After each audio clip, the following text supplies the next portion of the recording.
Order. We recognize the parliamentary status of which is in the period of interpellation, the office or the budget of the Office of the Ombudsman is in order. Senator Sherwin Gatchalian will sponsor. And yes. I correct my earlier motion, Mr. President, to interpellate the good gentleman from Tarlac and Pampanga, Senator Dante Marcoleta. Senator Dante Marcoleta is recognized to interpellate. Mr. President, allow me to sponsor the budget of the Office of the Ombudsman. We respectfully submit for the body's consideration the fiscal year 2026 proposed new appropriations for the Office of the Ombudsman amounting to 6.5 billion pesos. Thank you, Mr. President.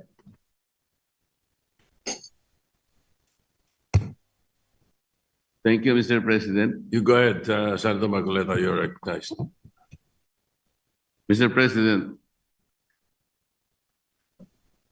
in several decisions of the Supreme Court, the Office of the Ombudsman was admonished for grave abuse of discretion, for acts of bending or twisting the law to expand its powers. I may cite several jurisprudence if I must. Mr. President,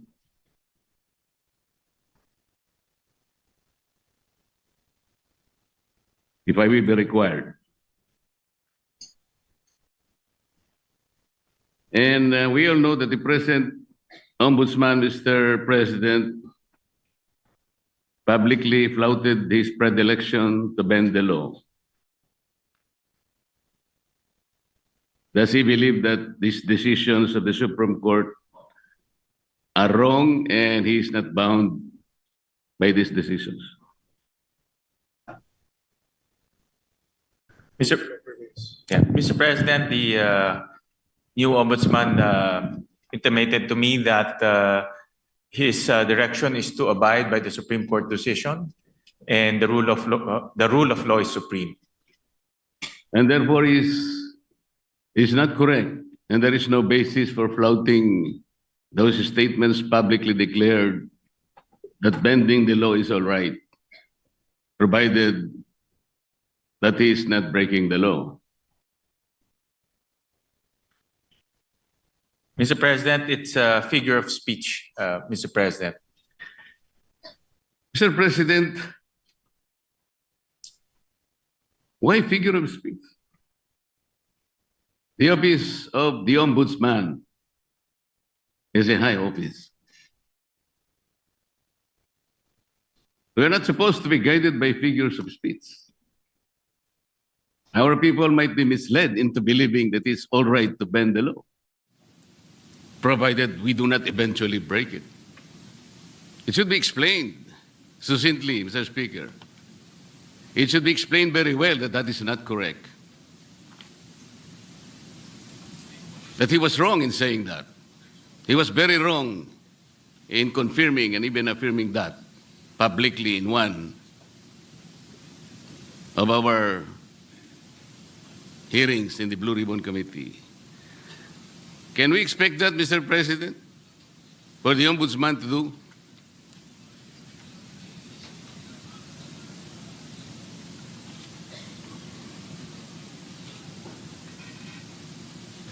One minute suspension, Mr. President. Session suspended.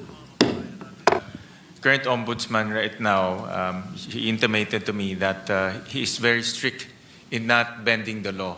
In fact, he also intimated that he will abide by the Supreme Court ruling, as he believes that the rulings are forms part of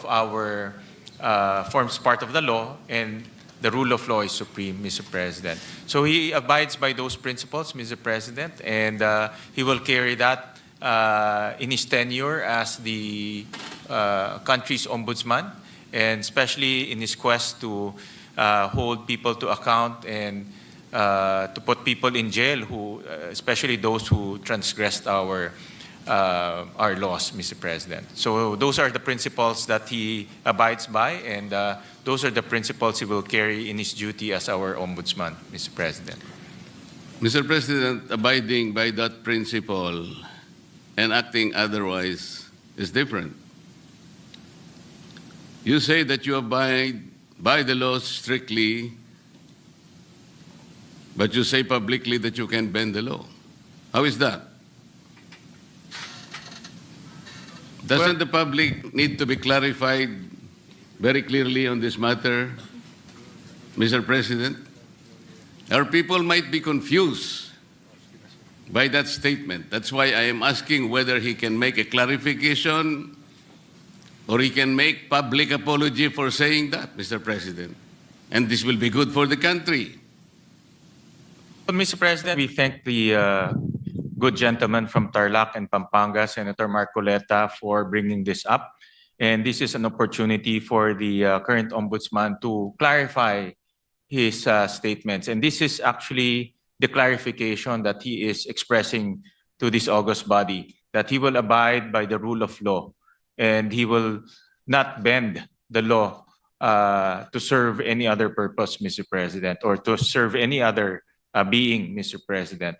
So, Can we, Mr. Sorry. President, that's why this is an opportunity, and as he intimated to me, that he will always put the rule of law as supreme, Mr. President. Mr. President, even for this issue alone, can I respectfully move that maybe we can suspend our rules? I want to hear personally the ombudsman to say it for himself.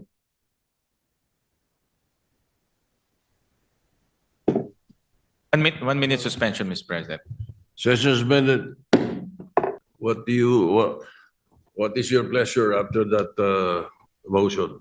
Mr. President, with all due respect to the good gentleman from Tarlac and Pampanga, the Senator Marcoleta, we have very, very rarely given way to such a motion to suspend the rules, especially during budget plenary deliberations, with all due respect to Senator Marcoleta. So I apologize that it may not be possible also this morning, Mr. President. So therefore, we are not entertaining the motion. We are not entertaining the motion, Mr. President, but the chairman remains fully capable of addressing the important issue raised by the good gentleman. All right, thank you. Thank you, Mr. President. Thank you, Yes. Majority Leader. Muli, nagpapasalamat po kami kay Senator Marcoleta at tinanong niya po yung itong issue. Nagbibigay po to ng oportunidad para sa ating bagong ombudsman klaruhin yung kanyang mga nasabi.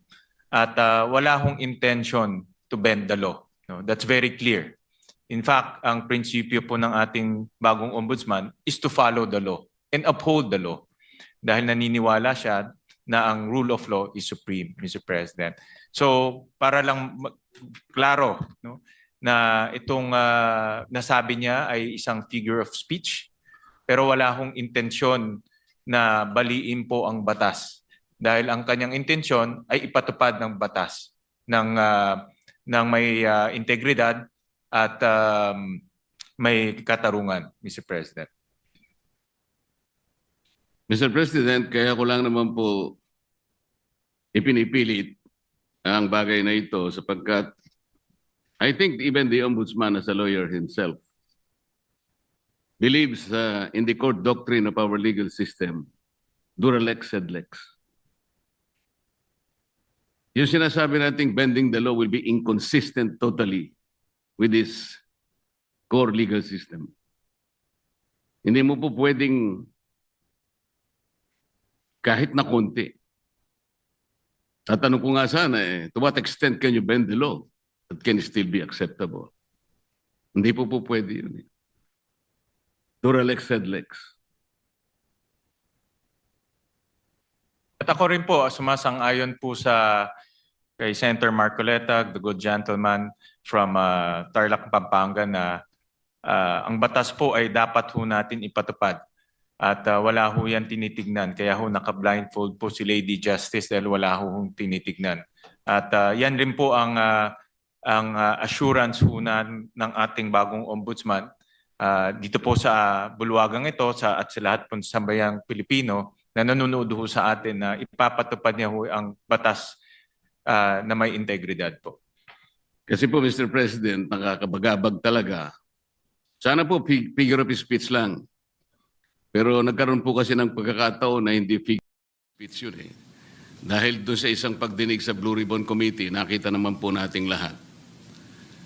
When a particular witness applied for witness protection program, and the law is clear, the provisions of law on the requirements on how to apply for a witness under the witness protection program. Nandun po lahat yun eh. The enumerations, the requirements are exclusive. Pero sinabi po ng ating ombudsman, then the Secretary of Justice, pinipilit po merong restitution. I advise him that he cannot do that because restitution does not appear in the law. But Mr. President, he insisted. So doon po nagkakaroon ng problema. While publicly, he declares that he upholds the law to the fullest. Pero in reality, it is not being done. How can you put a requirement which is not in the law? And he said that was his opinion. His opinion will not even matter, Mr. President. Does that opinion will even prevail over the strict provision of law? Yun po yung aking ikinatatakot, ikinababahala, na nami-mislead po yung ating mga mamamayan eh. Pati ang ating processes po ay nalalagay sa alanganin. That's why this is very important. Na kailangan po masettle natin ang isyong ito. We cannot bend the law.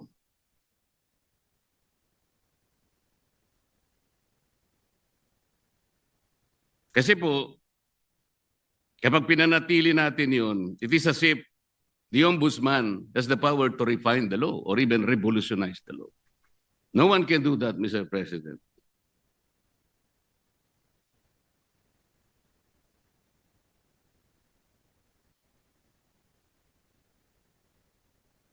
Kasi po, tingnan na, ito pa po yung nakakabagabag. Still falls on this very subject, Mr. President. Kamakailan lamang po ang ating current ombudsman ay nag-announce na sa mga darating na araw, meron pong may issuean na warrants of arrest. Na mga iba po ay kasama pa natin sa kapulungan ito, Mr. President.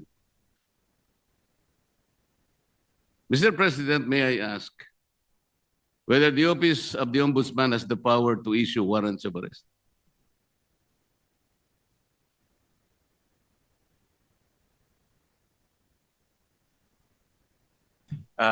No, Mr. President. Ang trabaho na ho nila, ang pinaka-responsibility ho nila is to ensure accountability, Mr. President. Tama naman po yun at ako'y naniniwala. Pero bakit niya po kaya nasabi yun that on such a particular date, warrants of arrest will be issued? Does he think that he can preempt the Sandigan Bayan or even the RTCs, Mr. President, to issue the warrants?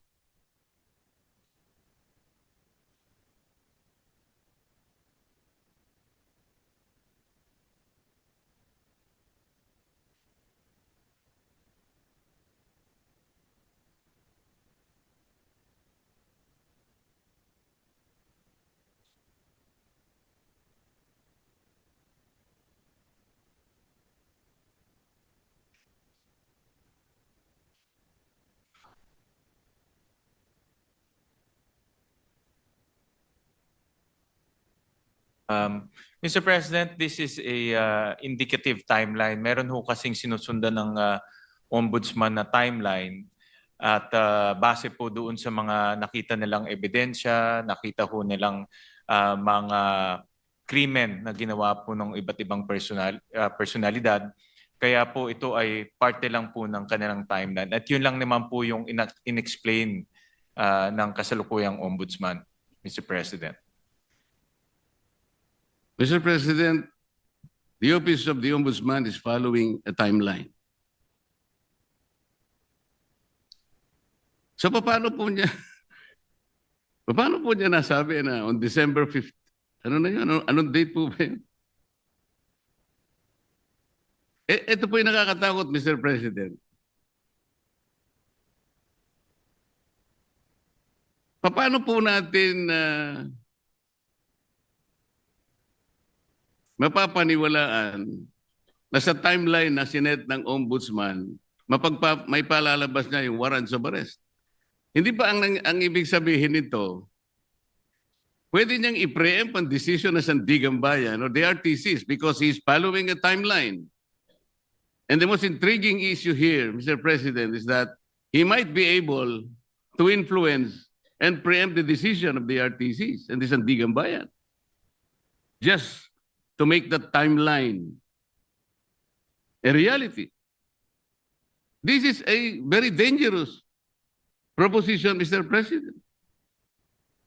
But Mr. President, hindi naman po, no, dahil alam naman ho natin ang Sandigan ay under the ambit of the judiciary. Iba naman po ito sa trabaho po ng ombudsman. Pero bilang ombudsman, nakikita ko ho na dahil sila po ang magfa-file ng kaso, very optimistic ho sila na yung kanilang ifa-file na kaso meron pong kinahitnatnan at meron pong resulta. So yung resulta na gusto ho nilang mangyari ay mag-issue ho ng warrant of arrest. So, kasi very confident sila na yung kaso ay matibay. At very confident ho sila na yung ebidensya ay matibay. At yun din po ang gusto natin lahat. Ako po, very hopeful rin po ako na yung kanilang kaso at kanilang ebidensya ay matibay dahil ako rin po bilang isang Pilipino, gusto ko rin pong managot yung mga taong dapat managot. Pare-pare po natin gusto mapanagot natin ang may kasalanan, Mr. President. Wala pong debate doon. Hindi po yun ang punto ng pagtatanong na ito, Mr. President. But the ability of the Office of the Ombudsman to predict even the timeline when the warrants of arrest can be issued is something that is troubling, Mr. President. Parang ang mangyayari, ayaw ko mang-isipin yun. Ayaw ko rin naman talagang mangyari yun. Somebody can even preempt or influence the time when the RTC or the Sandigan Bayan may eventually issue the warrants of arrest.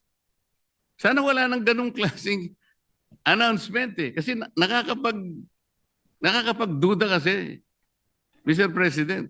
Tingnan po ninyo. When the Sandigan Bayan or the RTCs eventually issues the warrants of arrest, do you think the persons or kung sino man yung involved na yun, that the Office of the Ombudsman wants to be arrested, pwede nilang questionin yung impartiality ng Sandigan Bayan or even the RTCs? Because there was already a timeline announced by the office. This is the thing that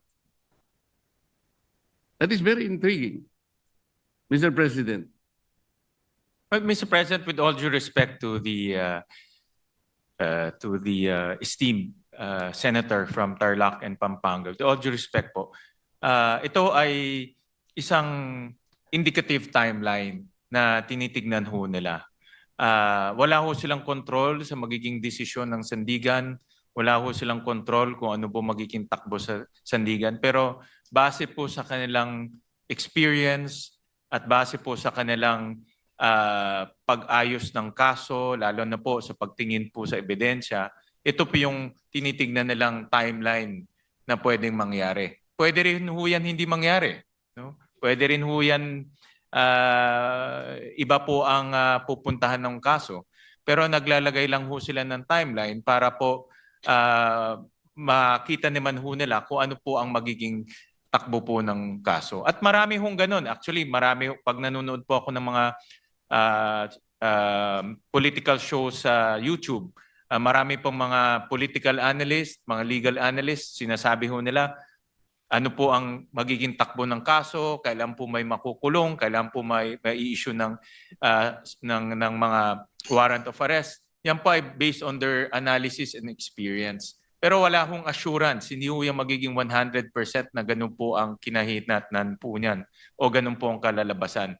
Ganun din po sa ombudsman. Ito po ay sa kanilang tingin ay posibleng mangyari. So do you think announcing a particular timeline, Mr. President, is even necessary?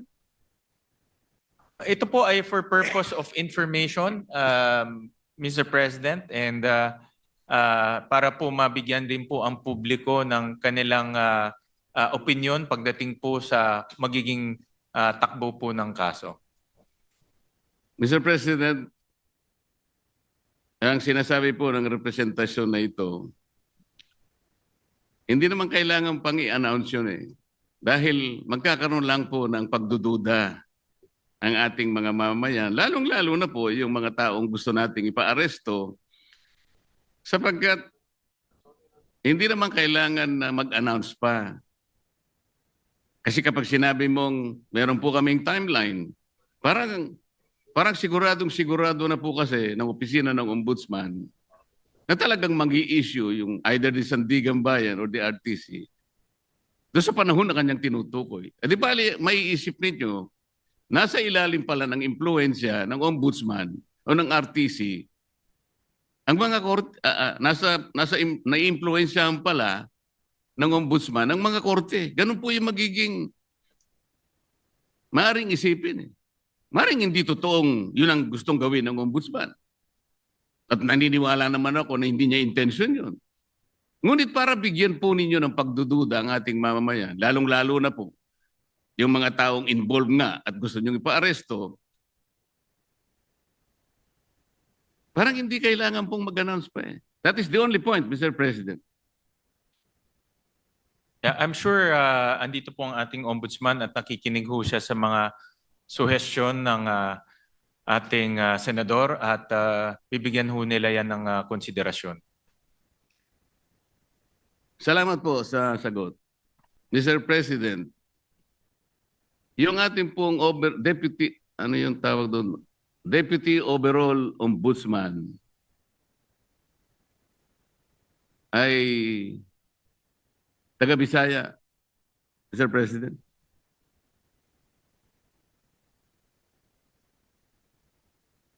Yung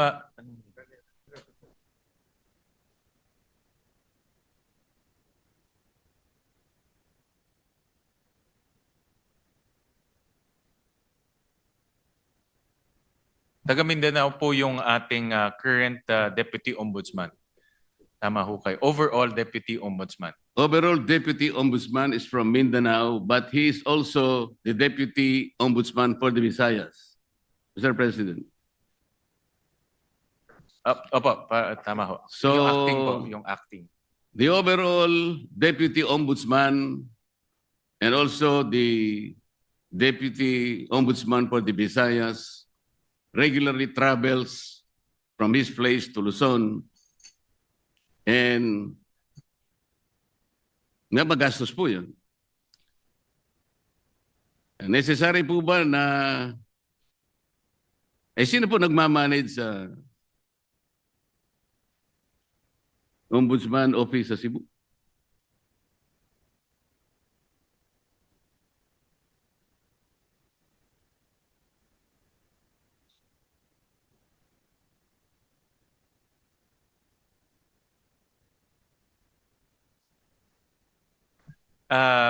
Mr. President, Senator Marcoleta, temporary po na bakante ho yung position na yon. Pero later on ho, ma-filled up rin ho yung position. Pero sa ngayon po, dahil bakante ho yun, minomonitor po ng ating ombudsman itong mga opisina ito gamit po ang modernong teknolohiya tulad po ng Zoom, tulad po ng conference calling. So in other words, hands-on po ang ating ombudsman na sinisigurado niya itong mga opisina na ito ay tumatakbo ng maayos. Alin po yung bakante, Mr. President, yung overall Deputy Ombudsman o yung Deputy Ombudsman for Visayas?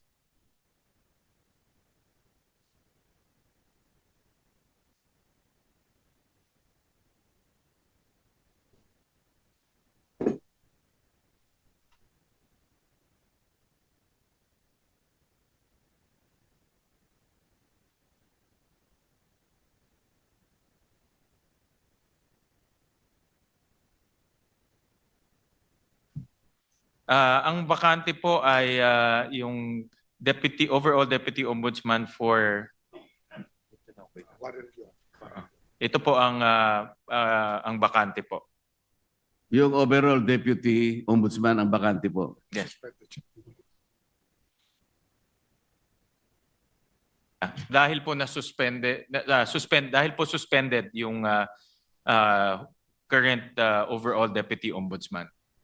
Kasi po kaya ako tinatanong to, Mr. President, napakagastos po yung regularly na pagta-travel po ng Deputy Ombudsman. Galing pa siya ng Mindanao. Meron pa siyang gawain dito sa Maynila dahil nga overall Deputy Ombudsman. Naisip ko po na unnecessary expense po yan sa opisina ng Ombudsman. Ang direction po ng ating bagong ombudsman ay talagang gawing episyente po ang opisina.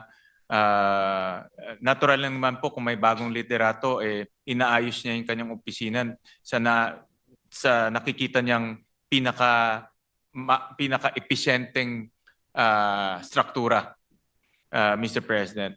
So, hindi naman po nila intention na maging bakante ito at later on rin po ay malalagyan din po ng tao. Pero tinitignan nila kung anong pong paraan o anong pong structure ang pinaka magiging episyente po para po sa ombudsman offices, Mr. President. Mr. President, bago po naging ombudsman ang aking kaibigan, siya po ay magkaibigan naman tayong dalawa. Ikaw naman, dinideny mo yata eh. Yun nga sinasabi ko, kaibigan pala kayo. Yun nga sinasabi ko. Narinig niyo yata ako, Senator Marcoleta. Bago po siya naging ombudsman, Mr. President, siya po ay kalihim po ng ating Department of Justice. Yun naman pong, dahil nag-retire po yung ating dating ombudsman, Samuel Martires, nagkaroon po ng acting ombudsman. Siya po ay si overall Deputy Ombudsman Dante Vargas. Kapangalan ko pa siya. Nasaan po siya? Salamat po. Nandito ho siya. Siya po ngayon ang Deputy Ombudsman for Visayas and acting overall Deputy Ombudsman. Concurrent ho Yes, siya. Mr. President. For now. Yes, I know that.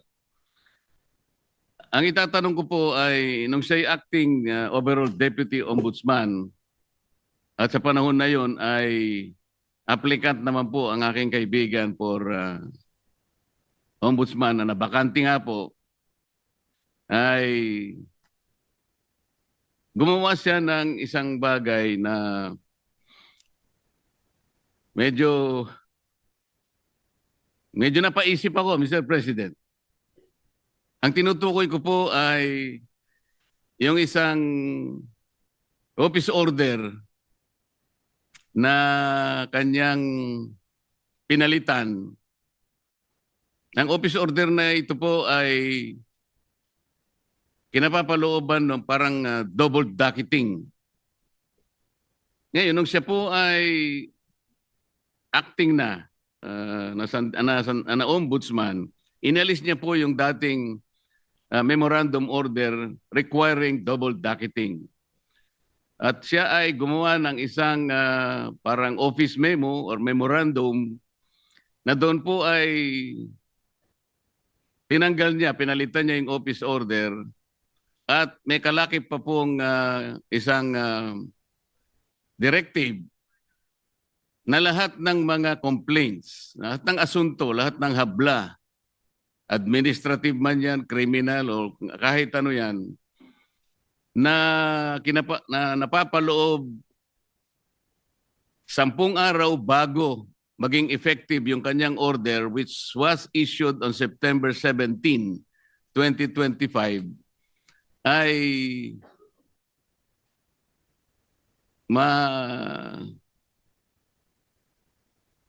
mawawala po yung sa docket. Ibig sabihin, ma-undocket yung mga complaints.